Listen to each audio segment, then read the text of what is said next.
یا ایہا الذین آمنوا لا تتخذوا اليہود والنصارى اولیاء بعضهم اولیاء بعض ومن یتولهم منکم فإنہ منہم ان اللہ لا یہدی القوم الظالمین فتری الذین فی قلوبہم مرض یسارعون فیہم یقولون نخشی ان تصیبنا دائرہ فعسى الله أن يأتي بالفتح أو أمر من عنده فيصبحوا على ما أسروا في أنفسهم نادمين ويقول الذين آمنوا أهؤلاء الذين أقسموا بالله جهد أيمانهم إنهم لمعكم حبطت أعمالهم فأصبحوا خاسرين يا أيها الذين آمنوا من يرتد منكم عن دينه فسوف يأتي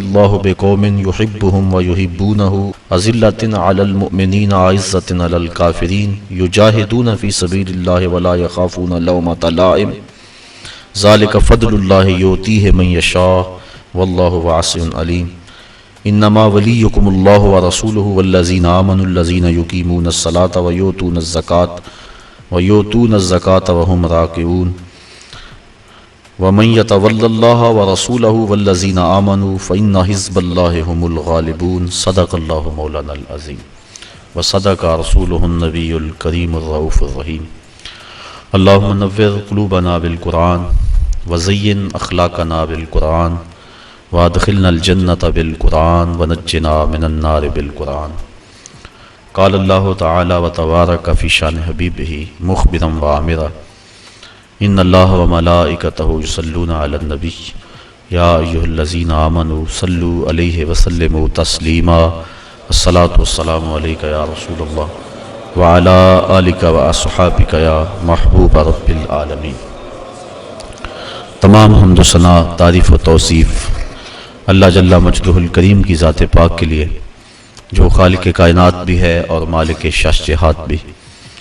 اللہ جل وعلا کی حمد و ثنا کے بعد حضور نبی اکرم شفیع امم رسول محتشم نبی مکرم اللہ کے پیارے امت کے سہارے رب کے محبوب دانائے غیوب مالک رقاب امم فخر عرب و عجم والی کون و مکان سیاہ لا مکان سید انس و جاں سرور لالا رخان نیر تاباں سرنشین مہوشاں ماہ خوباں شہنشاہ حسینہ تتمہ دوراں سر خیل زہرہ جمالاں جلوائے صبح ازل نور ذات لم یزل باعث تکوین عالم فخر آدم و بنی آدم نیر فتحہ رازدار ما اوہا شاہد ما تغا صاحب علم نشرہ معصوم آمنہ احمد مجتبیٰ حضرت محمد مصطفیٰ صلی اللہ علیہ وسلم کے حضور ناز میں اپنی عقیدتوں ارادتوں اور محبتوں کا خراج پیش کرنے کے بعد واجب الاحترام ذوی الاحتشام برادران اسلام السلام علیکم ورحمۃ اللہ وبرکاتہ۔ سورہ المائدہ سے چند آیات آپ کے سامنے تلاوت کرنے کا شرف حاصل کیا، انہی کے ضمن و ذیل میں کچھ باتیں آپ کے گوش گزار کروں گا۔ اللہ تعالیٰ میری زبان پہ کلمۃ الحق جاری فرمائے۔ ارشاد فرمایا یا ایھا الذین آمنوا، اے اہل ایمان، لا تتخذوا اليہود والنصارى اولیاء، یہودیوں اور عیسائیوں کو دوست نہ بنانا۔ بعضهم اولیاء بعض، یہ ایک دوسرے کے دوست ہیں، تمہارے دوست نہیں ہیں بلکہ یہ ایک دوسرے کے دوست ہیں۔ ومن یتولہم منکم فإنہ منہم، اور جس نے تم میں سے ان کے ساتھ دوستی اختیار کی فإنہ منہم، بے شک وہ انہی میں شمار ہوگا۔ ان اللہ لا یہدی القوم الظالمین، بے شک اللہ تعالی ظالم قوم کو ہدایت نہیں دیتا۔ یہود و نصارہ کے ساتھ دوستی اور محبت کی جو پینگیں چڑھانے کے لیے لوگ بےتاب نظر آتے ہیں، انہیں کان کھول کر ان آیات کو سننا چاہیے، پڑھنا چاہیے۔ متعدد مقامات پہ اس مضمون کو بیان فرمایا گیا۔ سورہ الممتحنہ کے اندر ارشاد فرمایا یا ایھا الذین آمنوا لا تتخذوا عدوی وعدوکم اولیاء، اے ایمان والو میرے اور اپنے دشمنوں کو کبھی بھی دوست نہ بنانا۔ وہاں بھی دوستی کی ممانعت کر دی گئی۔ سورہ المجادلہ کے اندر اور کئی مقامات پر اللہ تعالیٰ نے واضح احکام اس بارے میں ارشاد فرمائے۔ یہود و نصارہ کے ساتھ اور اس کے علاوہ دیگر جو کفار ہیں سب کے ساتھ دوستی کی ممانعت ہے۔ ایک ہے معاملات اور ایک ہے موالات۔ کفار کے ساتھ معاملات جائز ہیں لیکن موالات جائز نہیں، دوستی جائز نہیں۔ جو مرتدین ہیں ان کے ساتھ موالات بھی جائز نہیں ہیں اور معاملات بھی جائز نہیں ہیں۔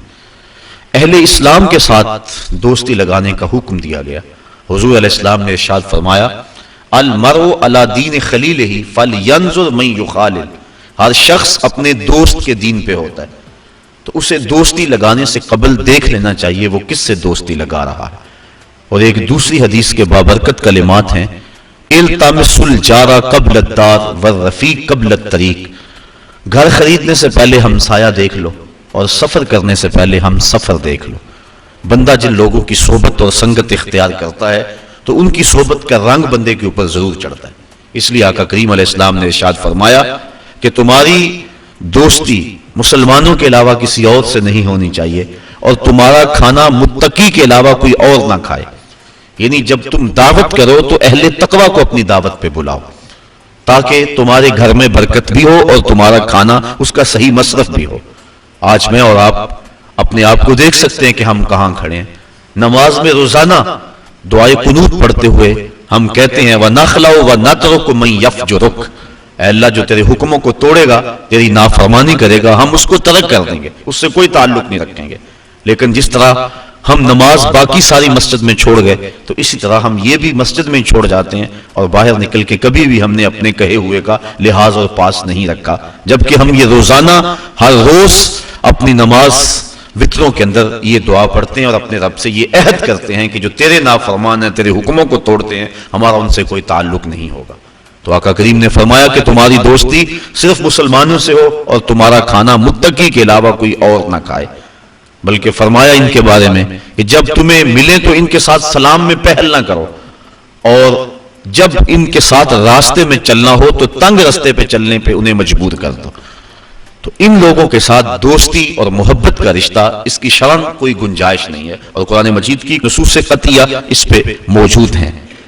اسلام نے اپنے ماننے والوں کو اس بات کی ترغیب دی کہ ان سے دور رہو، کہیں ان کی صحبت کا رنگ تمہیں نہ چڑھ جائے، بلکہ ان کی نفرت کی ترغیب دلائی۔ ایک روایت کے کلمات ہیں، فرمایا کہ اگر صدقہ دینے کے لیے کچھ نہ ہو فَلْيَلْعَنِ الْيَهُودِ، تو یہودیوں پر لعنت بھیجو، اللہ تمہیں صدقے کا ثواب عطا فرما دے گا۔ کیونکہ یہود بدترین دشمن ہے اسلام کے، اور انہوں نے ہر دور میں اسلام اور اہل اسلام کے خلاف سازشوں کے جال بنے۔ کابل سے کندھار تک، قلعہ جنگی سے دشت لیلا تک، تورا بورا سے تقریر تک، موصل سے بغداد تک، جاوا کے ساحل سے لے کر رباط کے کوچہ و بازار تک، القدس سے کشمیر تک، نیل سے کاشغر تک، پوری دنیا کے اوپر اہل اسلام کے اوپر ظلم کی جو سیارات پھیلی ہے، ذرا دیکھیے کہ اس کے اسباب کیا ہیں۔ یہود و ہنود کا اور یہود و نصارہ کا گٹھ جوڑ، اور انہوں نے مسلمانوں کے لیے عرصہ حیات تنگ کر دیا، اور اس وقت ہم جس حالت میں ہیں کسی سے مخفی نہیں۔ ہمارے ساتھ جو کچھ ہوا، جو کچھ ہو رہا ہے اور جو کچھ ہونے والا ہے، کھول کر آنکھیں میرے آئینہ گفتار میں، آنے والے دور کی دھندلی سی تصویر دیکھ۔ جو کچھ ہوا اس کا پیش منظر اگر دیکھیں پس منظر کے حوالے سے تو وہ بڑا بھیانک اور خطرناک ہے۔ ہماری شاہرگیں کاٹی گئی، اور جب سارا خون بہ گیا تو وہاں پٹرول بھرا گیا۔ جب پھیپھڑے پٹرول سے بھر گئے تو ان لاشوں کو آگ دی گئی، اور جب وہ اچھلتے تھے رقص سے بسمل کے تماشے کرتے تھے تو امریکی ہنڈے کہہ لگاتے تھے۔ یہ کل کی کہانی ہے۔ شبرغان کی طرف جانے والے کنٹینروں کے اندر کس قدر طالبان بھر دیے گئے اور انہیں ایک گھونٹ بھی پانی کا نہ دیا گیا، اور بتاتے ہیں کہ جب پیاس کی شدت ہوئی تو وہ ایک دوسرے کا پسینہ چاٹتے تھے، اور جب شبرغان جا کے کنٹینر کھولے گئے تو 3 یا 4 افراد کے علاوہ باقی سارے جو سینکڑوں کی تعداد میں تھے وہ موت کی گھاٹ اتر چکے تھے۔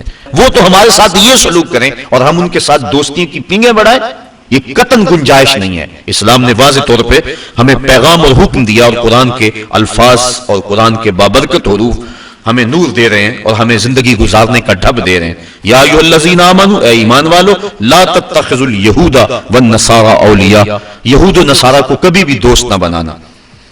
بعضهم اولیاء بعض، یہ ایک دوسرے کے دوست ہیں۔ ومن یتولھم منکم، تم میں سے جو ان کے ساتھ دوستی رکھے گا، فَإِنَّهُ مِنْهُمْ، تو اس کا شمار انہی میں سے ہوگا. اس کے طور طریقے، اس کی عادتیں، اس کی زندگی کا ڈھب ان کے مطابق ڈھل جائے گا، کیونکہ دوستی کا نتیجہ یہ ہے المرء علی دین خلیلہ، بندہ جس کا دوست ہو تو اس کا مذہب اور اس کے خیالات اور اس کی عادات ضرور اپنا لیتا ہے. اس لیے روکا گیا کہ برے بندے کی صحبت سے بچا جائے. علامہ رومی کہتے ہیں تا توانی دور شو از یار بد، یار بد بدتر بود از مار بد. کہا جہاں تک ہو سکے برے کی صحبت سے بچ. کہا برے کی صحبت برے سانپ سے بھی زیادہ خطرناک ہے. پھر فرمایا اگر سانپ لڑ جائے تو انسان کی موت واقع ہو جاتی ہے، زندگی کو خطرہ ہے، اور اگر برا یار لڑ جائے تو ایمان کو بھی خطرہ ہوتا ہے. اس لیے ان لوگوں کی صحبت سے دور رہنا اور نفور رہنا اس کی ہی ترغیب دی گئی ہے. بلکہ زندگی کے شب و روز میں انسان جب بھی کسی سے دوستی کا تعلق جوڑنے لگے تو اس کو پہلے اس کے عقائد اور اس کی سوچ دیکھنی چاہیے. حضرت علی المرتضیٰ رضی اللہ تعالیٰ عنہ کے قول کے مطابق 15 سال سے لے کر 20 سال تک کی جو عمر ہے یہ انتہائی اہم عمر ہے، اور اس عمر کے اندر اپنی اولاد پر خصوصی نگہداشت رکھنے کی ضرورت ہے کہ ان کی صحبت، مجلس اور دوستی کسی برے شخص سے نہ ہونے پائے. ساری زندگی انسان کی جو ہوتی ہے وہ ان 5 سالوں کے اندر ترتیب پاتی ہے. پوری زندگی پر ان 5 سالوں کی صحبتوں کی چھاپ رہتی ہے. اس لیے ہمیں پوری شدت اور کوشش کے ساتھ اور محنت کے ساتھ ان ایام میں اپنی اولاد جب ان ایام سے گزر رہی ہو تو ان کی صحبت اور سنگت کو دیکھنا چاہیے. آنکھیں بند کر کے نہ بیٹھ جائیں، بلکہ دیکھیں کہ ہماری اولاد کہاں بیٹھتی ہے اور کہاں اٹھتی ہے. بلکہ اولاد ابھی عمر کے اس حصے میں ہے کہ اپنے نفع نقصان کو نہیں جانتی. ان کے لیے ترجیحات خود مقرر کریں، اور اچھے دوست اور اچھے لوگ اور اللہ والے لوگ تلاش کر کے ان کی مجالس کے اندر ان کو خود بٹھا کے آئیں تاکہ ان کی برکات ان کو نصیب ہوں. ورنہ اگر یہ دن ان کے برباد ہو گئے تو ساری زندگی ان کی برباد ہو جائے گی. تو دوستی، تعلق اچھے لوگوں کے ساتھ ہی یقیناً فائدہ بخش ہوتا ہے. آقا کریم علیہ السلام نے اس کو ایک مثال سے سمجھایا. فرمایا اچھے بندے کی صحبت کی مثال خوشبو بیچنے والے کی طرح. کہا 3 چیزوں میں سے ایک چیز ضرور ہوگی، یا تو یہ وہ اسے خوشبو کا تحفہ دے دے گا کیونکہ اس کے پاس خوشبو وافر ہے، کچھ اسے دے دے گا بغیر کسی پیسے کے، اور یا یہ خوشبو سے لے لے گا. اور فرمایا یا نہ وہ دے گا اور نہ یہ لے گا، لیکن جب تک بیٹھا رہے گا خوشبو میں بسا رہے گا، اس کے مشام جام معطر رہیں گے. اور برے بندے کی صحبت کو ایک مثال سے سمجھاتے ہو فرمایا کہ جس طرح لوہار کی بھٹی ہوتی ہے، یا تو کوئی چنگاری اڑ کر اس کے کپڑوں پہ پڑے گی اور کپڑے جل جائیں گے، بدن کے جلسنے کا اندیشہ بھی ہے، اور اگر یہ نہیں تو کم از کم جتنی دیر تک بیٹھا رہے گا اس کے دھوئیں سے اور اس کے تعفن سے اس کو تکلیف پہنچتی رہے گی.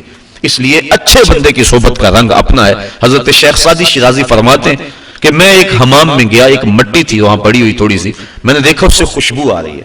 میں نے کہا تو مشک ہے، انبر ہے، تیرے سے خوشبو آ رہی ہے. اس مٹی نے کہا ہوں تو میں مٹی، مجھے اپنی اوقات اچھی طرح یاد ہے، میں مٹی ہوں، میری ذات مٹی ہے، لیکن میرے اندر سے جو خوشبو تمہیں آ رہی ہے اس کی وجہ یہ ہے چند دن تک میں پھول کے قدموں میں بیٹھی رہی ہوں. جمالے ہم نشیں در من اثر کر وگرنہ من ہما خاکم کے ہستم. میرے ہم نشیں کا جمال میرے اندر سرایت کر گیا، اثر کر گیا، ورنہ مجھے اچھی طرح یاد ہے کہ میری اوقات کیا ہے اور میں ہوں مٹی ہی. لیکن پھول کی صحبت نے مجھے یہ چمک اور یہ روشنی اور یہ اجالے دے دیے کہ میں آج جو ہے وہ خوشبو دے رہی ہوں. تو اچھے بندے کی صحبت یقیناً بندے کو اچھا کرتی ہے. صحبت صالح ترا صالح کنند، صحبت طالع ترا طالع کنند. تو یہود و نصارہ کی صحبت یقیناً مسلمانوں کا سب کچھ لوٹ لے، اس لیے منع فرمایا خبردار ان کے قریب نہ بیٹھنا، ان سے دوستی نہ لگانا. ہاں ان سے کاروبار کرنا جائز ہے، لیکن ایک ایک لمحہ تمہارے ذہن میں یہ بات ہونی چاہیے کہ ہم ان کے دشمن ہیں اور یہ ہمارے دشمن ہیں. اگر یہ بات رہے گی تو ان کی صحبت بد کے اثرات ظاہر نہیں ہوں گے. لیکن اگر دوستی کا رنگ چڑھنے لگے گا ان ملاقاتوں کو تو نتیجتاً یہ ہے کہ دین ایمان سب کچھ برباد ہو جانے کا اندیشہ ہے. اس لیے منع فرما دیا کہ ان سے دوستی نہ لگانا.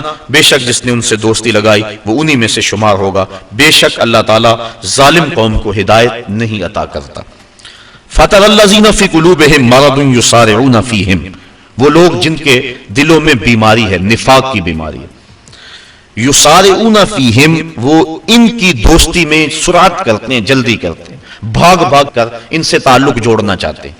ان کی کوشش ہوتی ہے کہ ہمارا ان سے دوستی کا رشتہ جڑ جائے. کون لوگ؟ جن کے دل میں نفاق کی بیماری موجود ہے. اب اگر ان سے کہا جائے کہ میاں ان سے دوستی کیوں لگا رہے تو ان کے دلائل ہوتے ہیں. یقولون کہتے ہیں نخشا ان تصیبنا دائرہ، ہم اس لیے ان سے دوستی لگا رہے ہیں کہ کسی آنے والی مصیبت سے بچ جائیں، ہمارے اوپر کوئی آزمائش نہ آ جائے، کوئی گردش نہ آ جائے. اگر ہم نے ان سے دوستی نہ لگائی تو ہمیں خطرہ ہے اپنی معیشت کا، ہمیں خطرہ ہے اپنے حالات کا، دنیا کی منڈی میں ہم تنہا رہ جائیں گے، ہمارا سماجی بائیکاٹ کر دیا جائے گا، ہم پتھر کے زمانے میں دھکیل دیے جائیں گے. اس طرح کے دلائل تراشتے ہیں اور کہتے ہیں کہ ہم اس لیے دوستی لگاتے ہیں نقشہ، ہم ڈرے ان تصیبنا دائرہ، کہ ہمیں کوئی گردش نہ آ لے.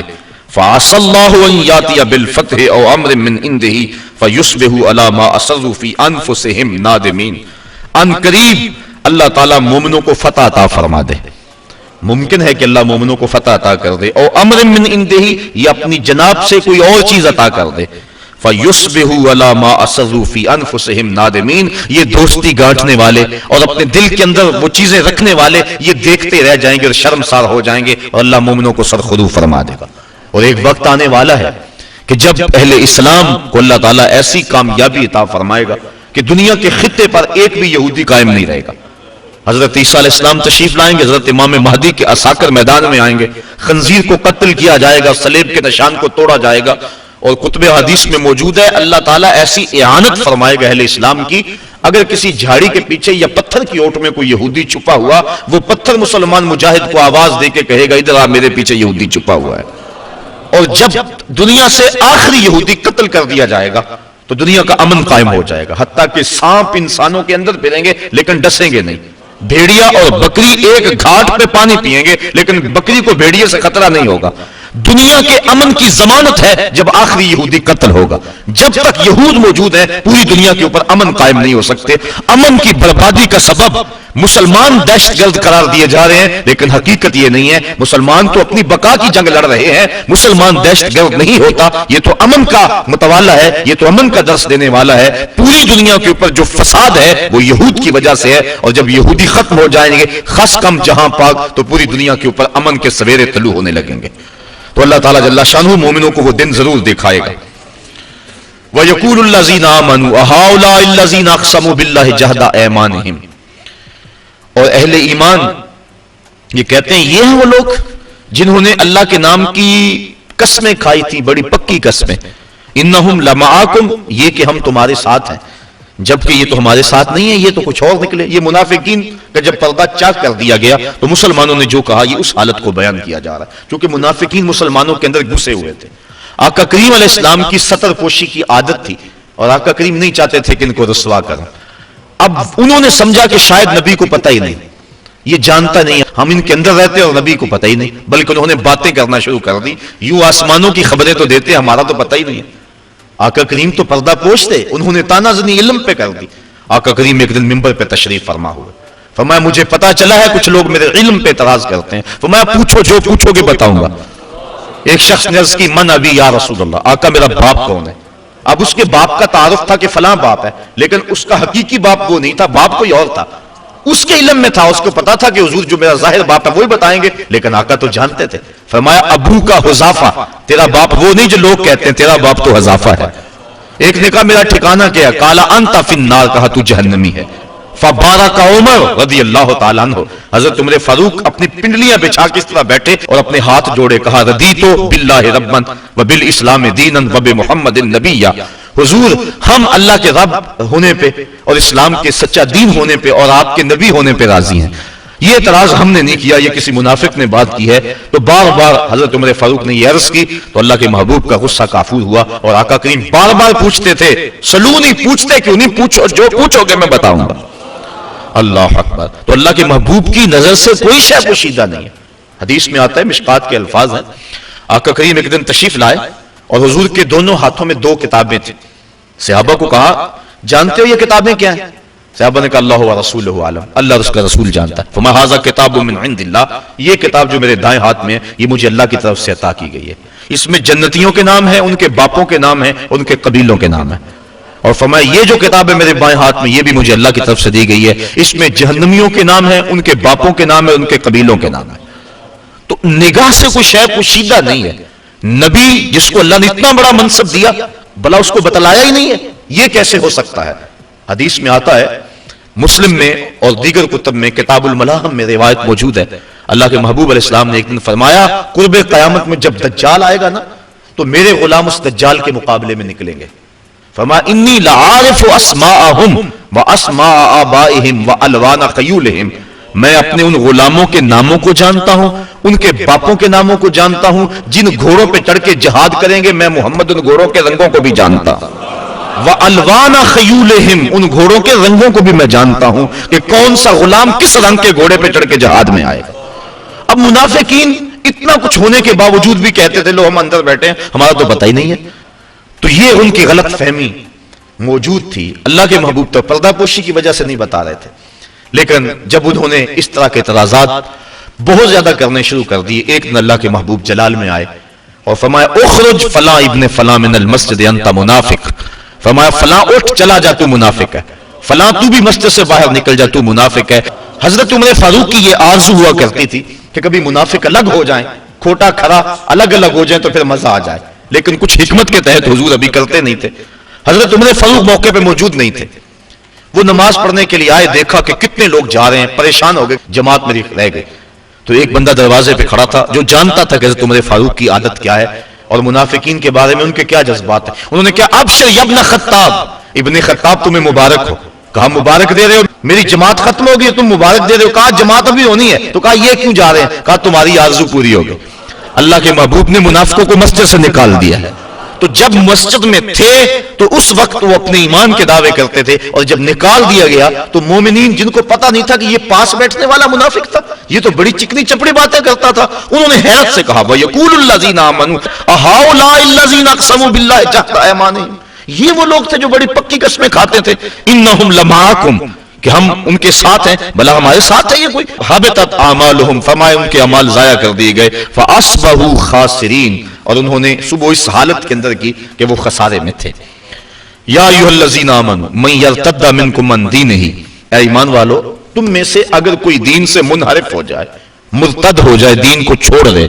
یہود و نصارہ کی دوستی کے بعد اس بات کو بیان کیا، چونکہ برے لوگوں کی جب صحبت ہوگی تو اس کا رنگ ہوگا، تو کہیں ایسا نہ ہو کہ ان لوگوں کی دوستی کے نتیجے کے اندر تم ارتداد کی طرف چل پڑو، اور اگر تم ارتداد کی طرف چل پڑو تو کیا تمہارے رب کو پرواہ ہوگی؟ اب ارشاد فرمایا جا رہا ہے یا ایھا الذین آمنوا، اے ایمان والو، من یرتد منکم عن دینہ، تم میں سے اگر کوئی اپنے دین سے منحرف ہو جائے، فسوف یاتی اللہ بقوم، اللہ کو اس کی کوئی پرواہ نہیں ہے کہ اگر کوئی مرتد ہوتا ہے، بلکہ فسوف ان قریب یاتی اللہ بقوم، اللہ ایسی قوم لائے گا یحبہم ویحبونہ، جس قوم سے اللہ پیار کرتا ہے اور اللہ سے وہ قوم پیار کرتی ہے. ایسی قوم تمہارے جگہ لے آئے گا جو اللہ سے پیار کرنے والی ہے. قل ان کنتم تحبون اللہ فاتبعونی یحببکم اللہ، ارشاد فرمایا گیا اگر تم اللہ سے پیار کرتے ہو، اب محبوب کہہ دو کہ میری اتباع کرو، جب میری اتباع کرو گے تو اللہ تم سے پیار کرے گا. وہاں یہ ہے بندے کا پیار مقدم اور مالک کا پیار بندے کے ساتھ، اس کو مؤخر بیان کیا گیا. لیکن یہاں فرمایا گیا کہ ایسی قوم لائے گا کہ جس سے اللہ پیار کرتا ہے، جب اللہ پیار کرتا ہے تو وہ قوم بھی پیار کرتی، یعنی اللہ کے پیار کو مقدم رکھا گیا. اور حقیقت بھی یہ ہے عشق اول در دل معشوق پیدا می شود، محبت پہلے محبوب کے دل میں پیدا ہوتی ہے. جب اللہ پیار کرتا ہے تو بندے پیار کرتے ہیں. حضرت حسن بصری رضی اللہ تعالیٰ عنہ فرمانے لگے جلدی جلدی مصلی بچھاؤ، میرا رب مجھے یاد کر رہا ہے تو میں بھی چاہتا ہوں کہ میں اسے یاد کروں. تو کہا مریدین نے حضرت آپ کو کیسے پتا ہے کہ آپ کا رب آپ کو یاد کر رہا ہے؟ کہا میرے دل میں اس کی یاد آ رہی ہے، تو وہ یاد کر رہا ہے تو مجھے یاد آ رہی ہے. تو پہلے وہ پیار کرتا ہے تو پھر بندہ پیار کرتا ہے. اگر وہ پیار کرے تو پھر یقیناً بندے کے دل میں اس کے لیے محبتوں کے جذبات موجزن ہوتے ہیں. حضرت داتا گنج بخش علی حجویری کشف المعجوب میں لکھتے ہیں کہ یہ جو روایت ہے کہ جس نے توبہ کی اس کو اللہ نے بخش دیا، کہا یہ بھی ٹھیک، لیکن بعض صوفیہ فرماتے ہیں کہ یہ بھی ٹھیک کہ جس نے توبہ کی اسے بخش دیا گیا. صوفیہ فرماتے ہیں اصل بات یہ بھی ہے کہ جس کو بخشنا تھا اللہ نے اسے توبہ کا راستہ دکھا دیا. ایک یہ جس نے توبہ کی اسے بخش دیا گیا، اور دوسرا یہ جس کو بخشنا تھا اس کو توبہ کا دروازہ دکھا دیا. اس لیے اللہ جس سے محبت کرتا ہے تو وہ اللہ سے پیار کرتا ہے. تو یہ توفیق مل جانا کہ بندہ جو ہے وہ اللہ کی یاد میں بیٹھے، تو سمجھو کہ ہمارا رب ہمارے اس بیٹھنے کو قبول کر رہا ہے. وہ کیا کسی نے کہا نا میری توفیق بھی تیرے کرم کا صدقہ، یہ قدم اٹھتے نہیں اٹھائے جاتے. تو اللہ اگر اپنی یاد کی کسی کو توفیق دے دے تو یقیناً یہ اس کی کرم نوازی. آگے فرمایا اذلۃ علی المؤمنین عزۃ علی الکافرین، ان کی ایک نشانی تو یہ ہے کہ اللہ ان سے پیار کرتا ہے اور وہ اللہ سے پیار کرتے ہیں. دوسری نشانی اذلۃ علی المؤمنین عزۃ علی الکافرین، وہ مومنوں پر نرم ہیں اور کافروں پہ سخت ہیں. ایسی قوم پیدا کرے گا جو کافروں پر سخت ہوگی اور مومنوں پہ نرم ہوگی. ہو حلقہ یاراں تو بریشم کی طرح نرم، رزق میں حق و باطل ہو تو فولاد ہے مومن. یہ مومن کی خصوصیت ہے کہ کافر کے مقابلے میں وہ سختی دکھاتا ہے. اگر مومن کافر کے مقابلے میں نرمی دکھانے لگ جائے تو اس کے روب ختم ہو جاتے ہیں اور ہوا اکھڑ جاتی ہے. اس لیے ہمیشہ وہ کافر کے مقابلے میں سختی کے ساتھ ڈٹا رہتا ہے. اس وقت اس کو حالت قیام کا درس دیا گیا، لیکن جب اپنے مومن بھائیوں سے ملے تو اس کی حالت پھر انتہائی نرم ہوتی ہے. مسافے زندگی میں سیرت فولاد پیدا کر، اقبال نے کہا تھا مسافے زندگی میں سیرت فولاد پیدا کر، شبستان محبت میں حریر و پرنیاں ہو جا، گزر جا بن کے سیلے تند رو کو ہو بیاباں سے، گلستہ راہ میں آئے تو جوئے نغمہ کہاں ہو جا. جب راستے میں پہاڑ آئے تو ٹکرا جا ان سے، اور جب راستے میں کوئی باغ آ جائے تو اس پانی کو کہا جا رہا ہے کہ اب تو سیلاب نہ بن بلکہ جوئے نغمہ خاں بن جا، گیت گاتی ہوئی ندی بن جا اور اس باغ سے یوں گزر. تو جب اپنوں سے ملتے ہیں تو ان کی محبت مثالی ہوتی ہے، اور جب کافر کے مقابلے میں ہوتے ہیں تو سخت ہوتے ہیں. اگر قوم کا مزاج یہ ہو جائے کہ کافروں سے نرمی اور اپنوں سے سختی تو پھر اللہ کے عذاب کا انتظار کرنا چاہیے. یجاہدون فی سبیل اللہ، ان کی ایک صفت یہ ہے کہ وہ اللہ کے راہ میں جہاد کرتے ہیں. کافروں کے مقابلے میں سرحدوں پر جو لڑائی لڑی جاتی ہے اس کو عربی میں قتال کہتے ہیں، اور جہاد جد و جہد دین کو کہتے ہیں. اعلاء کلمت الحق کے لیے جو بھی محنت کی جائے، جد و جہد کی جائے، اس کو جہاد کہتے ہیں. اس قتال کو بھی جہاد شامل ہے کیونکہ یہ بڑا وسیع المفہوم لفظ ہے جہاد. اور اس کے علاوہ جو بھی راہ دین میں جد و جہد کی جائے اس کو شریعت اسلامیہ میں جہاد کہا جاتا ہے. تو کہا وہ راہ خدا میں جہاد کرتے ہیں. وَلَا يَخَافُونَ لَوْمَةَ لَائِمٍ، اور اس راستے میں کسی ملامت کرنے والے کی ملامت سے ڈرتے نہیں ہیں. بلکہ جب بندہ اس راستے کا مسافر ہو جاتا ہے اسے کسی ملامت کرنے والے کی ملامت کا خوف نہیں ہوتا، بلکہ اس ملامت سے اس کو ایک لذت آتی ہے. حضرت ابو ذر غفاری رضی اللہ تعالیٰ عنہ فرماتے ہیں کہ میں حضور کی خدمت میں دار ارقم میں حاضر ہوا. رہنے والے مدینے کے تھے لیکن آئے مکہ المکرمہ، ابتداء اسلام تھا. حضور کی خدمت میں حاضر ہوا بیعت اسلام کی. دو چیزوں پر حضور نے مجھ سے وعدہ لیا، ایک تو حق کہنا چاہے کچھ بھی ہو جائے، اور دوسرا اللہ کے راستے میں کسی ملامت کرنے والے کی ملامت سے نہیں ڈرنا. میں نے بیعت کر کے کہا حضور اگر اجازت ہو تو باہر نکل کر اپنے ایمان کا اعلان نہ کروں. حضور فرمایا ابھی حالات ایسے نہیں، ابھی اپنے ایمان کو مخفی رکھو. عرض کی حضور ابھی تو میں نے آپ سے وعدہ کیا ہے کہ حق کہنا ہے چاہے قیامت آ جائے. آقا کریم فرمایا اچھا پھر تمہاری مرضی. حضور بھی پرکھنا چاہ رہے تھے، کہا اچھا پھر تمہاری مرضی. حضرت ابو ذر غفاری کی سنیے، کتب سیر میں واقعہ موجود ہے. کہتے ہیں میں سین حرم میں آیا، کیا دیکھتا ہوں کہ صنادید قریش نشستیں جمائے بیٹھے ہیں اور ان کے چیلے چانٹے ان کے ارد گرد جو ہے وہ حلقوں میں بیٹھے ہوئے ہیں. میں کعبۃ اللہ کے ساتھ ٹیک لگا کے زور سے کہا لوگوں سن لو، میں اللہ کی توحید کا اقرار اور مصطفیٰ کی رسالت کا اقرار کرتا ہوں. کہتے ہیں یہ لفظ میرے ابھی مکمل نہیں ہوئے تھے کہ میرے اوپر لوگ ٹوٹ پڑے اور اتنا مارا کہ میرے لخت لخت سے خون بہنے لگا. حضور کے چچا حضرت عباس بن عبد المطلب رضی اللہ تعالی عنہ وہ وہاں موجود تھے، ابھی اسلام کی دولت سے مالا مال نہیں ہوئے. انہوں نے کہا لوگوں اپنی معیشت پہ ترس کھاؤ اور اس شخص کو چھوڑ دو. تم جانتے نہیں یہ شخص کون ہے؟ یہ بنو غفار کا شخص ہے، اور بنو غفار مدینے میں رہائش پذیر قبیلہ ہے. تمہاری معیشت کا انحصار تجارت پہ ہے، اور تجارت بھی شام کی، اور شام کا جو راستہ ہے وہ مدینے کے قریب سے گزرتا ہے. اگر تم نے اس شخص کو قتل کر دیا تو تمہارے شام کی طرف جانے والے قافلے غیر محفوظ ہو جائیں گے اور تمہاری معیشت جو ہے وہ کمزور پڑ جائے گی. اس پہ رحم نہ کرو، اپنی معیشت پہ ترس کھاؤ، اسے چھوڑ دو. لوگوں کے ذہن میں یہ دلیل سمجھ میں آئی، لوگوں کے نے قبول کیا اور کہتے ہیں مجھے چھوڑ دیا. اب سنیے لفظ حضرت ابو ذر غفاری کے. کہتے ہیں میں نے آب زمزم سے زخموں کو دھویا، ایک چادر لی، سین حرم میں لیٹ گیا رات گزارنے کے لیے، لیکن ساری رات گزر گئی مجھے نیند نہ آئی. کیوں نیند نہ آئی؟ کہ زخم زیادہ تھے، درد ہو رہا تھا. یقیناً یہ بات بھی ہوگی، لیکن حضرت ابو ذر غفاری کے نیند نہ آنے کا سبب خود بیان کرتے ہیں.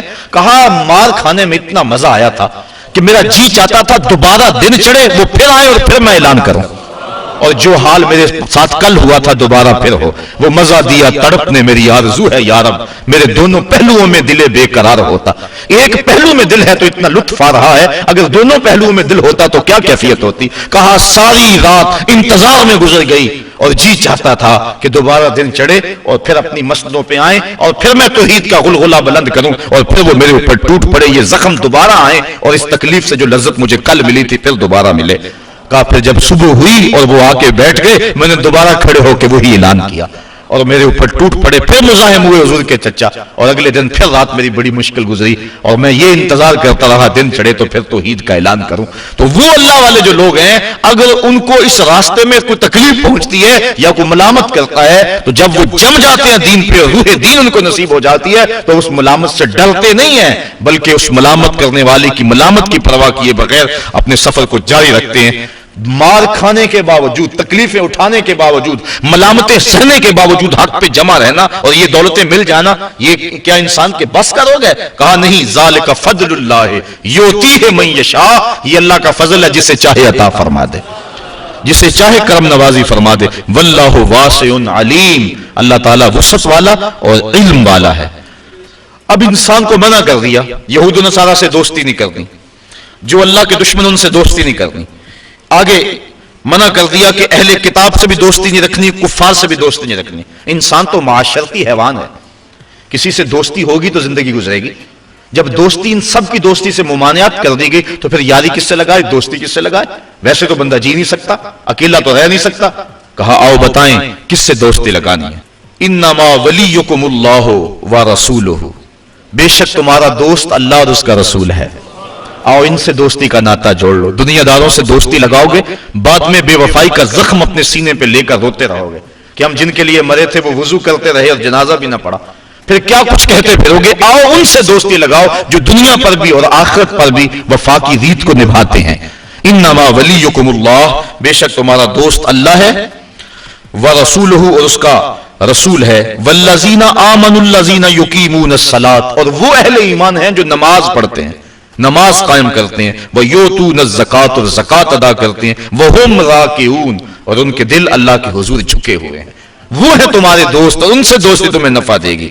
وَمَن يَتَوَلَّ اللَّهَ وَرَسُولَهُ, اور جو اللہ اور اس کے رسول سے دوستی لگائے, وَالَّذِينَ آمَنُوا, اور اہل ایمان سے دوستی لگائے, فَإِنَّ حِزْبَ اللَّهِ هُمُ الْغَالِبُونَ, بے شک اللہ کا گروہ ہی غالب ہے اور غلبہ اسی کے پاس ہے اور وہی غلبہ دینے والا ہے. تو اہل اسلام کو ان کو راہ عمل دی گئی اور بتایا گیا تم نے کس سمت پہ چلنا ہے, کہیں غلط فہمی میں اپنا سب کچھ برباد نہ کر بیٹھے. اسلام نے ان کو راہ عمل دے دیا کہ غلبہ تو اسلام کے پاس ہی ہے اور حق ہی غالب رہتا ہے. باطل چند دنوں کے لیے پنپتا ضرور ہے لیکن جو ہے وہ حقیقی طور پہ فتح حق کو ہوا کرتی ہے. اس لیے اس وقت پوری دنیا کے جو حالات ہیں وہ کس سے مخفی ہیں اور کون نہیں جانتا. اس وقت ہمیں آنکھیں کھول کے زندگی گزارنے کی ضرورت ہے اور اپنے دین کو سمجھنے کی ضرورت ہے. ہمیں قرآن مجید کے احکامات کو سمجھنے کی ضرورت ہے اور دیکھنے کی ضرورت ہے کہ ہم کس طرح اپنی زندگی کے شب و روز گزاریں جس سے ہمارا رب ہم پہ راضی ہو جائے, ورنہ ایسا نہ ہو کہ زندگی برباد کر کے بیٹھ جائیں. 4 دن کی زندگی ہے, اس کو شریعت اور مصطفیٰ کریم علیہ الصلوۃ والسلام کے جو طریقے ہیں ان کے مطابق گزارنے کی کوشش کریں. کار ما آخر شدو آخر زما کار نشد, مشت خاک ما غبارے کوچہ یار نشد, و آخر دعوانا ان الحمد للہ رب العالمین.